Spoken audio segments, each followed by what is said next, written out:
They go there to simply earn.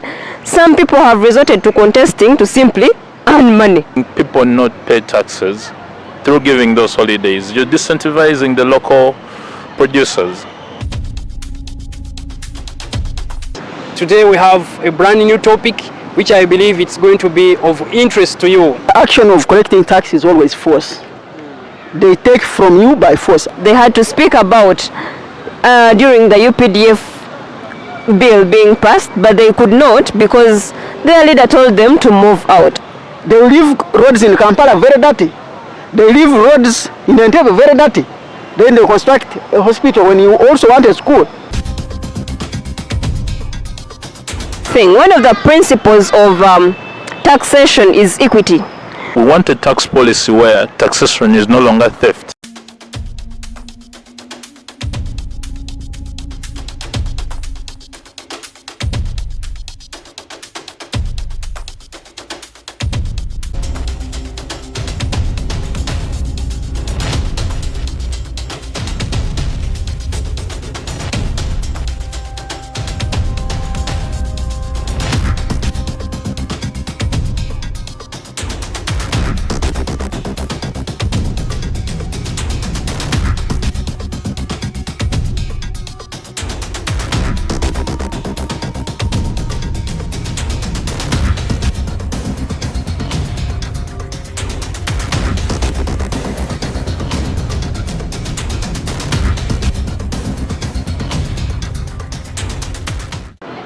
Welcome to yet a brand new episode of Afro Liberty Talks, hosted by African Justice Media. My name is George Justice Kanyahamba, and I'm going to be your host.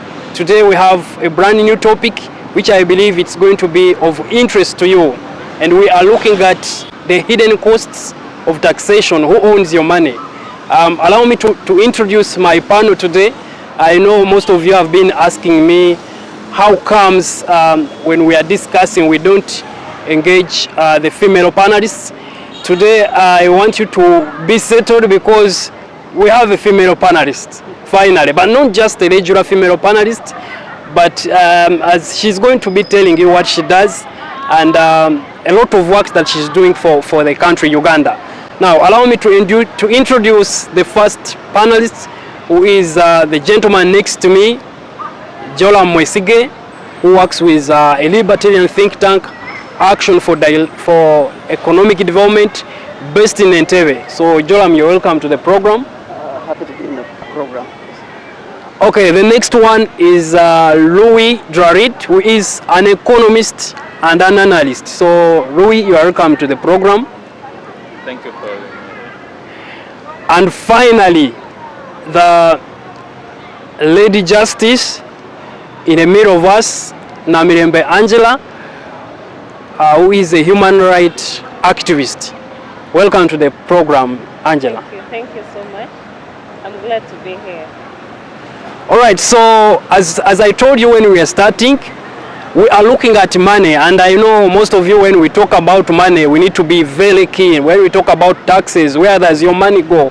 What are the hidden cost of taxes? But before we dive deep into the topic, we need to first understand what these taxes are. Let me start with Jorame. When we talk about taxation, what do we really mean in the context of a free society? Thank you very much for another opportunity to be hosted at Afro Liberty Talk program. I'm Jorame Mwesige, and I work with Action for Liberty and Economic Development.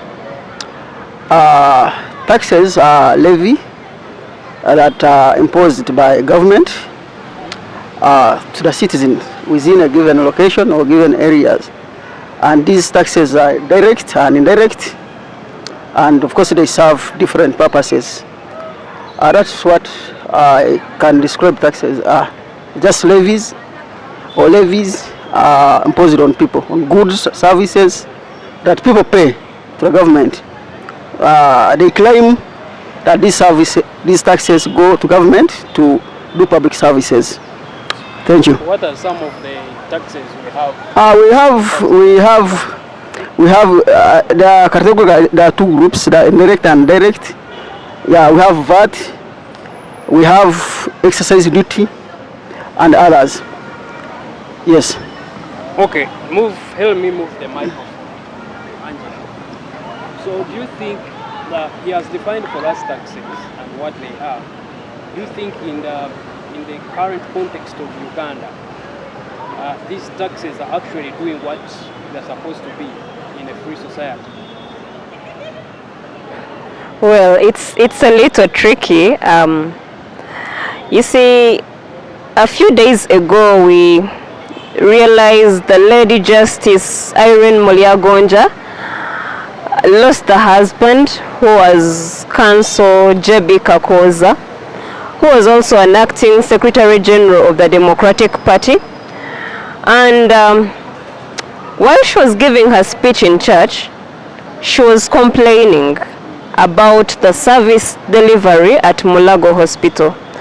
And you see, when we talk about taxes, or when we define taxes, it deals with collection of money. It's basically money from individuals, from companies and other entities to specifically fund or to specifically improve on the services in the country. Which services are we talking about? We are looking at the hospitals, we are looking at the roads, we are looking at the schools, among other services. Now, going back to the question you asked, well, I will say that one, every coin that we put into taxes is not a coin that we as individuals spend. We have not consumed that as us, but we believe that those taxes, they go into services. Sometimes I'll today for the first time maybe defend the government and believe that at times its services or the services it's supposed to deliver to the public or to the country are so wide, are so big, and that's why maybe taxes are not enough, and that's why maybe they end up taxing highly. On the other hand, still we will also consider the tax holidays that are provided to maybe the foreigners who invest here, or the foreign investors. And it could be the reason as to why maybe the taxes are not enough to be invested. But still, we will also look at other factors such as the corruption, and then also factors where people who work in URA and other institutions or other entities of government pocket the funds, pocket the taxes. And also, we also see that the taxes that are being collected are embezzled in some way. And that is why we do not have the service delivery that we yearn for as Ugandans. And that's what I can base on to say that the taxes may not be performing the exact role that they would have performed. It's because of corruption, the embezzlement, and other factors that I have said. You see, we favor the foreign investors, and then the Ugandan investors or the local investors are not favored. That's why we have our roads in such shapes, we have our hospitals being complained about by the Lady Justice. This time around, I want to believe that the voices of Ugandans have been heard.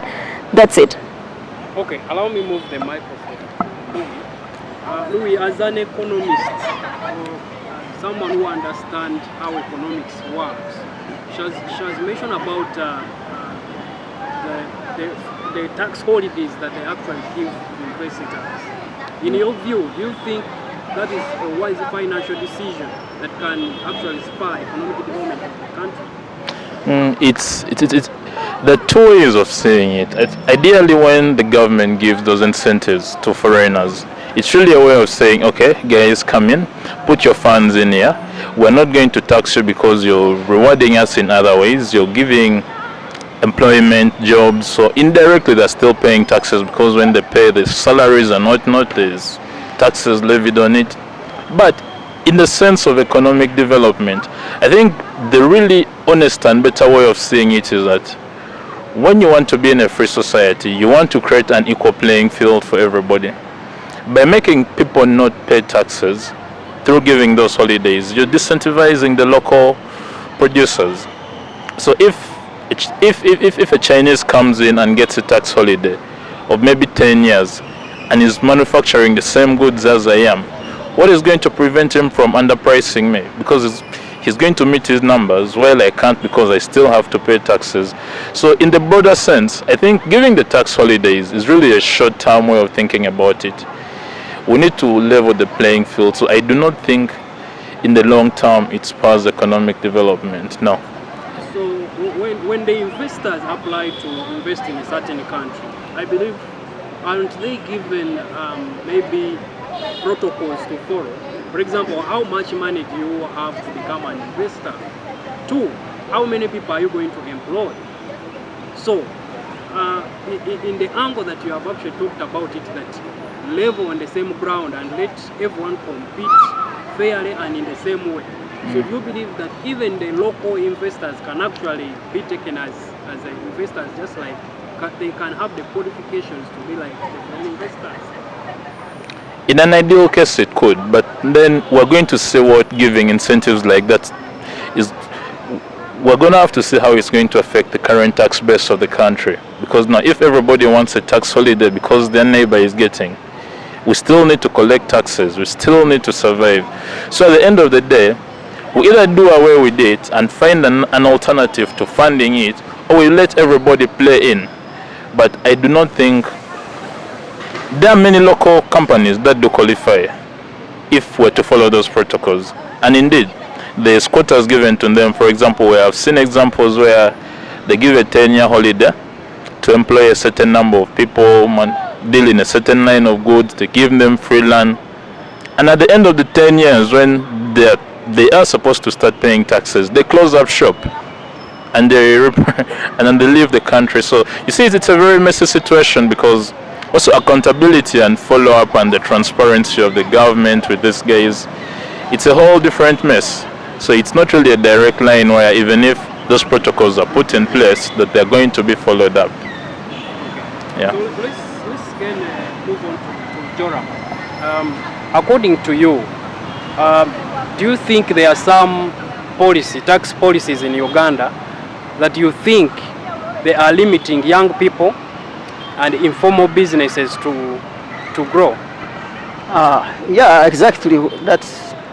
But for me, I believe we need to look at the whole picture about taxes, the morality of these taxes, what these taxes does. When you look at Uganda in particular, we are always crying and saying the government is too big, and the taxes the government is throwing on people, they are very, very exorbitant. Look at social media tax, the OTT tax. When you look at young people today, they are becoming innovative. They are involved in technology. They are carrying on online businesses. When you actually impose exorbitant tax on online technology, I mean businesses, you hinder such young people from investing. I say, look at the import. Importing an iPhone from Dubai to Uganda, you have a phone of 3 millions. You have to pay $1 million. And when you look at the incomes in Uganda, the earning levels, there are very few young people who can buy smartphone. The essence of taxation should be to uplift the livelihood of people. But when the taxes are exorbitant, you take a lot of money from people, people become poor and their livelihood will be will collapse. People remain poor, they will not invest. When they don't invest, they will not create more opportunities, and the society will remain poor. So the government taxes like VAT sometimes are too high, and when these taxes are collected, they go to government officials, which officials are very corrupt. They invest in the military to oppress citizens. They oppress some of the taxes are stolen, as Angela has just said. So the taxes to me should be very minimal, and those taxes should be going to fund a very few activities that the government should conduct, because we should leave these taxes to people to use them according to how they feel. It is their right to have money that they have actually earned for themselves. It is not a responsibility of government to tax people. The government cannot tax the country to prosperity. There is no evidence that the government can tax people to prosperity. That's what I think. But there are very many taxes, like I said. Taxes on technology, taxes on social media, that are detrimental to any development activities in a country. Okay, so I think you've brought in now a new perspective where you mentioned about us having a big government. One of the reasons as to why we are actually having a big government, a good thing we have the lady on the panel. We have, yes, over 500 legislators. But then if you are saying now we have a small government, do you think these special interest groups would actually agree with you? The good thing we have, do you feel like if they say now ladies should not be represented, or people with disability, the UPDF, the workers, MPs, in order to reduce and cut the size of parliament, that would be a good, a good decision when it comes to the masses? Is it me, Angela? To Angela. I beg your pardon. So he mentioned that one of the reasons as to why taxes are not developing us, it's because we have a big government where money is being spent. For example, having over 500 MPs that actually take allowances, salary, a lot of expenses. And in any ways trying to show that we actually should be having a smaller government. So in your view, do you think this could be a wise decision? I agree with him. Yeah, it's when we look at our government. One, the last time the Honorable Semuju Nganda came out and told us that expenditure that the office of the president alone takes when it comes to the budget, it alone is big enough. Just in one day, I have forgotten the right figures that he mentioned, but it's really big. Then when we go to the to the parliament, because when we are talking about the government, we look at the three arms of the government. So we've looked at the executive, of which the executive is headed by the president. Now, the ministers alone, when we go to the ministers, look at the cars alone, you see. And then when we go to the parliament, the allowances, and then the salary. When we try to compare those first world countries to our country, Uganda, the salary that the MPs in the first world countries receive compared to what our parliamentarians receive, ours receive a very, very high salary than those people in the first world countries. So in that sense, some people, actually some MPs, are not even performing, but they go there to simply earn. Some people have resorted to contesting to simply earn money, and that's it. So basically, that alone also brings in an expenditure. And going back to the special interest groups, when we are to talk about the parliamentarians and all other representatives, what is wrong with women contesting in positions that are contested in by men? Yes, we need other representatives, but then what have the UPDF people talked about? We've not heard their voices about the UPDF, yet they also have matters that affect them. We've not heard them talk about the police. Look at how the policemen sleep. That alone is also bothersome in this country. Otherwise, the taxes could be transferred to where they sleep. Okay, so and other things. When you look at the people with disabilities, that is a position that would keep around. But then the elderly people, I do not agree with that, because elderly people can also contest on other positions. Look at, I'm very sorry to say this, but I'll give an example. Moses Ali, he's aged enough to represent the old people. He knows what they're going through. So why would we have a representative for the elderly? And then the young people, I believe they're young people like me who can come up and contest for a position in Kampala here or in any other district, and then I'll have the voice of the young people presented in parliament or represented. So why would we have such a bigger number? Because at the end, what we are looking at, when one comes out to contest as maybe a female youth MP or a youth MP of a particular region, what they do is to get that money and contest in their villages or in their districts, and then they forget about the regions, okay? Or they forget about their constituencies in that particular term. So the parliament size is really too big, so we need electoral reforms on that note that can help us reduce on the size of parliament, such that we also reduce on the expenditure and at least have our taxes allocated in a very effective way. Yeah. Okay, so, and most of the time human rights activists are holding the government accountable and making sure that actually democracy is implemented.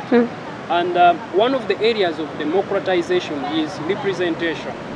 And that's now we see the government trying to bring in more MPs. And now you are suggesting that we cut. Isn't that affecting the democracy or representation in any way? Well, advocating for?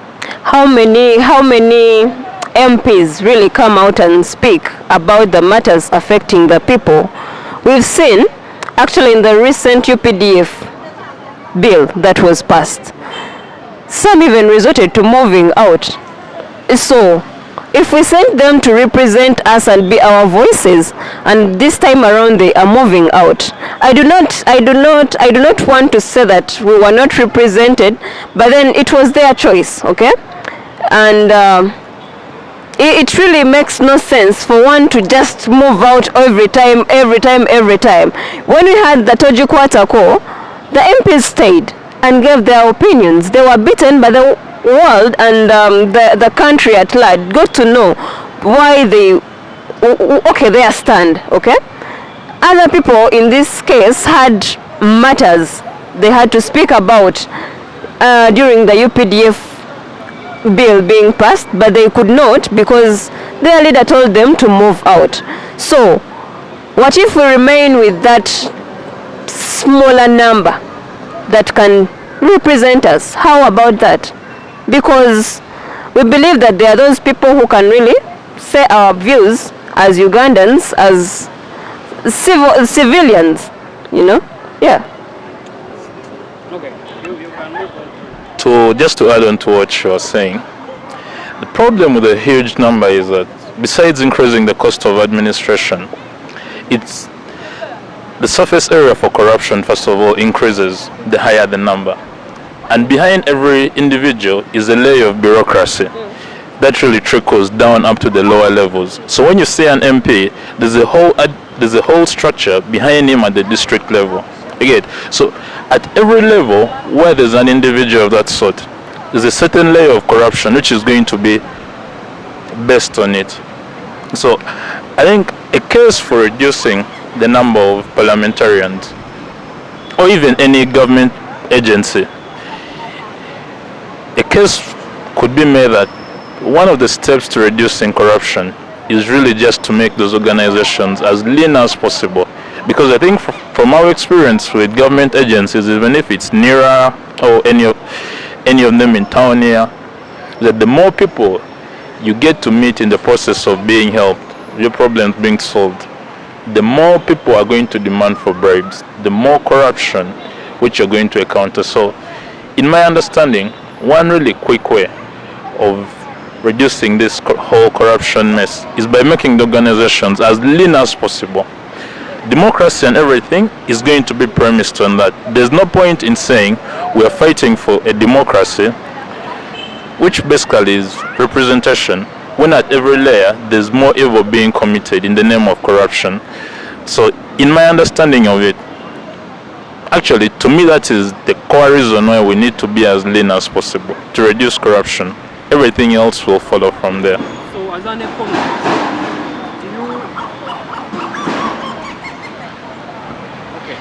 So as an economist, Louis, are you seeing, do you suggest any alternatives that can actually reduce the tax burden, but as well make sure that individuals are benefiting from public services? As an economist, I do not see the tax burden being reduced when we're increasing the cost of administration. You do not wake up and say you want to reduce taxes when you create 5 new districts. You're shooting yourself on the foot. It doesn't work like that. So I don't know how to answer that question because I think it's not going to hold. So what alternatives do you bring on board that can maintain the public services but as well reducing the taxes? Because the reason as to why they say we are increasing the taxes, our tax base is limited, we are trying to increase it, is because they are telling us we want to provide public services. So it can they coexist, limited taxes and good public services? Yeah, definitely. We can get good public services when we are paying as low, as little taxes as we can. But that's akin to saying, here's the thing. In this whole entire process, the friction there is corruption. So if we get rid of the corruption, our tax base is actually very large. But even beyond that, we also do recognize that most Ugandans, in fact the biggest percentage of Ugandans are in the informal sector. So many people actually do not pay taxes. So at a unit level, we are capable of making each individual or every company pay less taxes as long as we increase the base by bringing more people into the tax base. The number of guys who pay taxes, the higher the number, the higher the taxes, and therefore every person is capable of paying less. So yeah, that's one of the ways. Increase the tax base, bring more people in, but also reduce the friction, which is corruption. Less money stolen, there's more money to spend on public utilities. So it's very possible. It's within our range of actually what you can do. Okay, Jorame, so Louis is actually talking about like formalizing more informal businesses so that now we can reduce on the burden of the fewer businesses which are paying taxes. But what he's suggesting, I've personally seen you as a Jorame trying to post something to do with taxation is theft, but then he's suggesting that we should actually increase more people who are paying taxes. So what is your take on that in vis-a-vis what you talk about that taxes is actually stealing? We were talking about the structure of government, how big government is. Actually, when you look at the administrative structures, the municipalities, the district, the cities they are creating, and the claim that this extend service near to the people, they create jobs. That is the biggest fallacy that the government have, the socialists have. Creating a district, creating more municipalities do not create more jobs. Actually, they destroy jobs. Because, for example, my district, Chenjojo, if they give it, or if they divide it into another district, it will come with more expenses. For example, if my district the revenue was 7 billions every year, and they bring more cost on it, don't you think, for example, if I compare it with my land, for example, if my father has 3 acres of land, we decide to divide it, how does it increase? The same district, when we divide it, the revenue will remain the same. Actually, bring more cost to the district. So that does not have any impact. Actually, it is a cost. First of all, it increases tax on people. People feel the pinch of paying more taxes to politicians, to more administrative structures, and because of paying more taxes, people will lose incomes. Instead of reinvesting to create more jobs, people will become more poorer. We say taxation is theft because the government steals from people. You have never paid taxes by willingly, actually. They will come to you by force. Last week I was in Entebbe, shops were closed by force, by the division. They came and all of them were locked up. If you want to say why it is theft, give people an opportunity to pay for themselves voluntarily. There will be very few, actually there will be less than 1% of people who go to the council to pay that tax. The action of collecting tax is always force.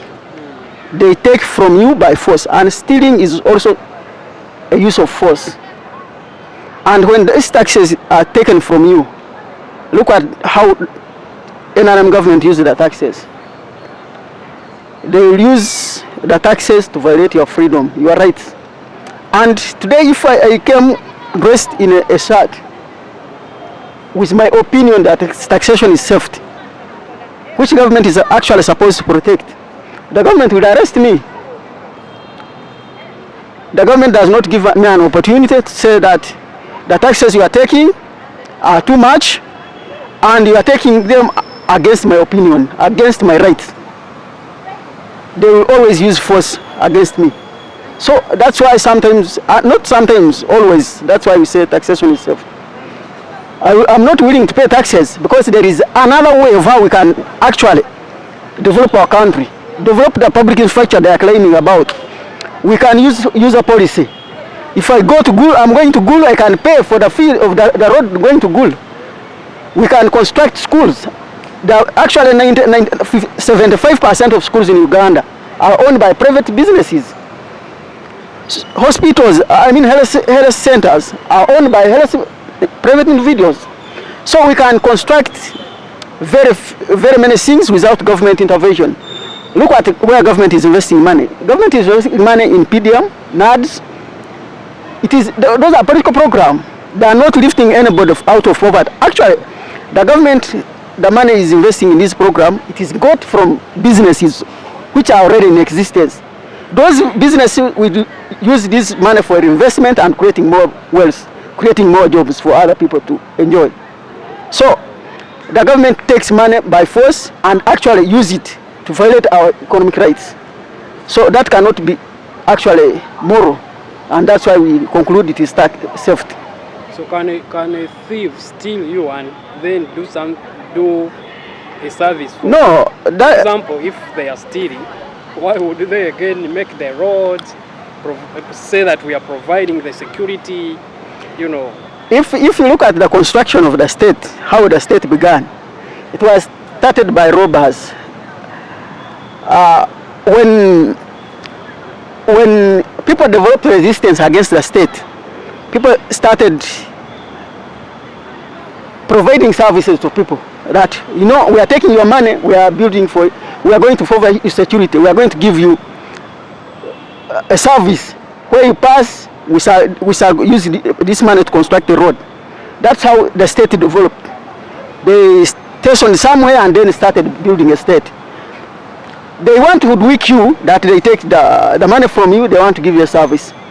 But look at what they take. How much do they bring back to you? How much do they bring back? My uncle recently, when I started the university, I joined activism. I started demonstrating, and my uncle one day asked me, why are you in these things? You eat, you have school fees, you have where to sleep. I pay everything for you. Why are you demonstrating always? And why are you throwing us in problem? Always you are in prison. In 2019, that was 2016. In 2019, after university, he joined private business because the other time he was working for a company. When he started investment, every month he was supposed to pay over 2 million. And that tax was too much for a person who was starting a new business. So he always screamed privately and was like, I told you the problem of taxation 4 years back. You did not listen to me. You were accusing me while I was demonstrating. So the business, the taxes are literally killing the businesses. Which businesses would actually be helping to lift the economy out of poverty through creating jobs, making people's welfare better, and all that. Okay, let's move on to Angela. I know you are in touch with civil society organizations. So are you seeing any role that civil society organizations can actually play, or even academia or citizen group, that they can play in promoting awareness about transparency and accountability around tax-related issues? I think, yes, the civil society organizations can play a role, much as some have tried and some have not done anything. Of course, we believe that there is frustration somewhere. When we look at how they play their roles, maybe at times they also face challenges. When you look at foundations or still those civil society organizations, they are registered fine, but remember they are supposed to renew their permits and all that. But you know what happens? Do you know what they go through? At times when they apply to renew their permits, they are frustrated by those ones at the district levels. But remember, they also pay taxes for these organizations for them to perform their duties. So these are things that they have to look at and write reports. That's one way they can help in the taxation part. They can write reports to the Ministry of maybe Finance, Planning and Economic Development, and maybe inform this ministry about what is taking place. They could look at URA, the loopholes in it, because there are very many things that happen. Why do we have tax evasion? Why don't we have tax compliance? And why do people fail to pay taxes? These are things they have to put into consideration and then do what? Put in the reports and then submit to the reports in the submit to the reports that they are supposed to give to the ministers or the ministry. So that is one way the civil society organizations can be of help. But as well, they can also get the information about taxation and inform the citizens about the role that the taxation plays. Why do they have to pay taxes, such that people do not evade taxes or do not even engage in smuggling because they have discovered the loopholes in the systems. Okay, so I believe that civil society organizations can play a bigger role, but provided they are being helped by the ones that are in the top positions of the government. Thank you. Okay, so Louis, do you think there is a relationship between the reduction of taxes, or these taxes, and then individual autonomy in a free and prosperous society? Yes, definitely, 100%. So basically, if I earn 100,000 and then I'm paying 30,000 in taxes, and it has been reduced to perhaps 10,000, I'm able to keep 90,000 to myself. Of course, the range of choices that I have to make, I can make as an individual on how I spend my money, the economic activities I take part in increase. So at its core, taxation, understood properly, is supposed to enable us to do that. I mean, I'm echoing what Jorame already talked about. So the correlation there is the linear one. It's 100%. The lower the taxes, the higher the autonomy of individuals in the country, the more democratic a place is going to be, because now the citizens are in charge of all their choices. I mean, to as much of an extent as they can. So, in this, though, the only caveat that could be there is, even when taxes have been reduced, and there's still the little that we pay for, there's legalized plunder in the sense of taxation is theft. Actually, what I understood by Jorame saying taxation is theft is that the governments organize themselves, they impose this levy on you, and they do not use it for what they're supposed to use it for. So that becomes theft. I've told you to give me money to do A, but I go and do B, C, and D. So that becomes theft. So in the absence of something like that, the autonomy will increase, but even if it's there and I'm paying less money, the autonomy will still increase. So yes, part of the social contract when it comes to taxation should always be making it as low as possible to afford us more liberty. Okay, Jorame, so do you think there are some models that either locally or internationally that Uganda can learn from, whereby it can balance economic freedom and then again sustain government? Yeah, of course, but Uganda itself, we have a lot of things to learn from. I told you 75% of the economy, Uganda's economy, in area of education, it is private. And the schools which perform better, when you look at hospitals, health sector, it is predominantly private. Leaving that aside, today I'm very happy of a country called Argentina. It is headed by a Libertarian who believe in limited taxes, who believe in small government, who believe that government is the problem. It does not create wealth, but it destroys wealth. Today, the president of Argentina is wiping all regulations on money exchange. He's saying that your dollar becomes your dollar, is yours. That peso, that is the Argentina money, is yours. It does not belong to the government. He reduced the ministries from 18 to 11, I think 11 or 9, something like that. He chased over 50 government workers. He wants to reduce the size of government, the cost of government. He's actually trying to liberalize the education and make it public, making it private. He's actually selling the airport and the airplanes to private individuals. The role of government in socialist society, like the Uganda is a socialist, but people say it is a mixed economy, because you cannot be dead and at the same time be alive. You see, when the economy is taken over by the socialist, human rights to progress, they are always impeded on. People will not produce to invest more.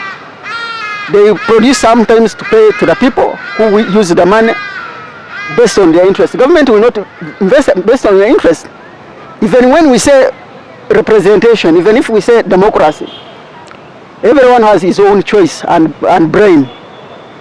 Because, as I told you, the government will choose to construct a road that goes to good way, don't go. They will leave roads in Kampala very dirty. They leave roads in Entebbe very dirty. Then they construct a hospital when you also want a school. So it is imperative that government leave choices to people. And I always tell you the role of government are limited to only 3. That is security, that is defense, and justice. That's where we are supposed to put our little money, our little taxes.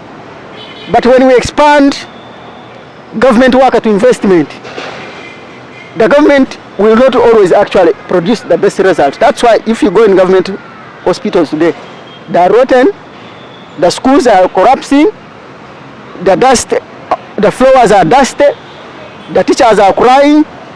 But can you imagine a day and ask yourself why are private schools performing better than the government schools? Because they are based on incentive.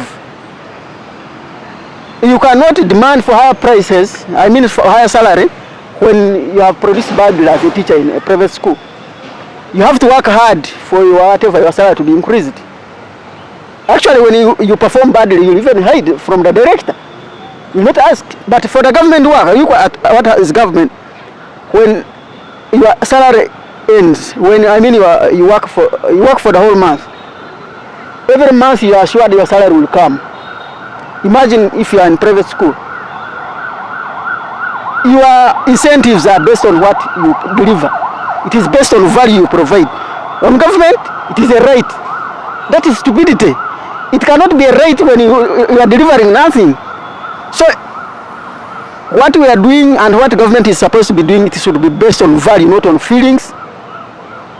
And here they are talking about increasing the districts, increasing about the dockets of unprivileged people that the elders should be represented. That economics does not work. If the government is for the people, by the people, the government should have a national plan for everybody to deliver those services. Why should you send an MP to go and lobby from the same government that you said represent the people? So the government should be limited enough to only a few things, and also give people choice to deliver on their services, on their own welfare. That's what I believe. Okay, final, as we conclude, I want to ask all of you to give us the final message or the final take about taxation in Uganda vis-a-vis economic liberty, especially to the startup businesses and young people. Your final message. Let me start with Angela. Okay, thank you so much.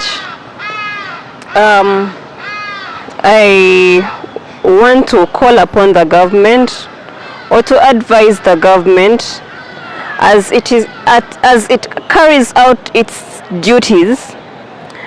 One, they should think about the Ugandans first, because before Uganda, they are Ugandans, or before the government, still they are Ugandans.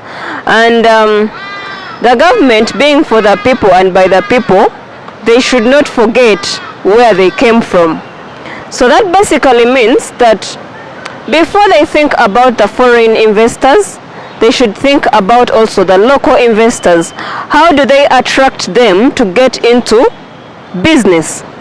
We need more local investors due to the low taxation and also the tax holidays, to favor them into business, such that if government is to collect taxes, yes, it will be a fair thing. One of the principles of taxation is equity.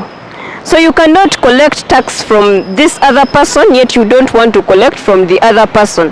So they should put up that measure to ensure that everyone is equal in this thing. And you see, you cannot say that you are going to collect highly from this one and low from this one, yet they earn the same. You understand? That's what one of us was talking about, that if you bring about an investor in the country and then we are doing the same business, what is going to prevent him from charging the price highly on a local person who is going to be the final consumer of the good? Then the other thing is we should look at looking at the Ugandans still. We shouldn't forget that the foreigners carry out profit repatriation. All the profits they earn from here, they take them back to their countries. When they give them the tax holidays, just like one of us said, the taxes are taken back to, the profits are taken back to their countries after the tax holidays have elapsed. So I believe that the tax policies should be so favorable to the Ugandans. And then also the URA, it should carry out enough sensitization, because we have issues of tax avoidance, we have issues of tax evasion, not because it's the will of the people, but because people are not sensitized enough most of this information is in English, but then when we go to the grassroots, people do not know about the indirect taxes they pay on the sales they make, okay? So we need to help each other. The URA, the ministry, the parliament, and all other people who are in charge should come out and help Ugandans, such that Ugandans also help them to carry out their functions as far as taxation is concerned. Thank you so much. Thank you. My final message to those who are watching is, this is your country. This is the place you have been born into. And at the end of the day, it falls upon us to make sure that the tax policies in place are forward-looking. We want something that is going to hold for the long term. We want a tax policy that is seeing tomorrow as tomorrow, in a sense that it's better than today. So we want a tax policy where the incentives are well structured. We want a tax policy where taxation is no longer theft. It is in our best interest as the people of Uganda to make sure there's no legal plunder, in the sense of our money being taxed and then used for something else. The MPs, the lawmakers we have in this country, are representative of who we are. So at the end of the day, it is in our best interest. And I think I do implore everybody, whoever watches this, probably try to educate somebody about taxes and let them know that at the end of the day, taxes are your final boss. They will determine your life, they determine the autonomy you have, they determine the nature of the government, and in a way, whether we want or not, it is there to stay. So when you don't care about this stuff and you just pay your taxes and move on, you may be aiding the wrong government if you don't demand for accountability. You may be aiding the wrong policies. So taxes, as the concept of taxes as Ugandans, is something that should be at the core of our local policy in here. And whoever is discounting it as something minor should probably rethink their position and give it the same importance that they give almost everything in their lives. So yeah, that's it. As I conclude, I want to draw a picture that we need to find a way of how to reduce the government in terms of how taxes they take from us, in terms of the size of government. As I said, we cannot tax ourselves. The government cannot tax a country with prosperity. We need to find a way of how to push government out of our way. Government should limit its power in our lives, because the government does not know what we want. It's us. Actually, the government right now does not know what we are doing, does not know the activity we are conducting. The government does not know the poor man. It will know only that rich person who has accumulated money, and they will knock his door to come and tax him. So I implore Ugandans that the big government is a problem to our lives. All right, thank you, Jorame, Angella, and Louis, for joining us for this particular episode of Afro Liberty Talks and for sharing your perspectives on taxes and economic freedom in Uganda. And thank you as well to everyone who has made possible this interview. To our producer Steve out there, shout out to you as well. And I want to thank you, the viewers, for always keeping up with African Justice Media, specifically Afro Liberty Talks. Please share this episode with other people, because it's crystal clear that it is us, the young people, that need to take up the mantle to make sure that we learn from this knowledge, educate others, and educate ourselves to make sure that we can champion economic freedom in Uganda. I remain George Justice Kanyahamba, your host. See you in the next episode.